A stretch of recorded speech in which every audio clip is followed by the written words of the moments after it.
मी आता orange jelly करायचा प्रयत्न करते। त्यासाठी मी 6 ऑरेंज घेतल्या, त्याचा 2 वाटी ज्यूस निघाला आणि त्यात मी 1 वाटी साखर घेतली।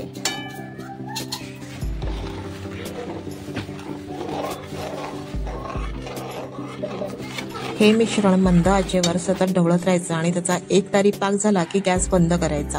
यात तुम्ही 1 चमचा संत्र्याच्या सालीचा किसही टाकू शकता, यामुळे जेलीचा स्वाद अधिक वाढतो। मग हे मिश्रण एका ताटात ओतून थंड करून जेली खाण्यास तयार। मार्केटमधल्या रंग इसेन्स घातलेल्या जेलीपेक्षा ही घरात केलेली जेली आरोग्यास हितकारक आहे। तुम्ही हे एकदा ट्राय करून पाहाल। तुम्ही पण ट्राय करून बघा आणि मला कमेंट करून सांगा कशी झाली होती।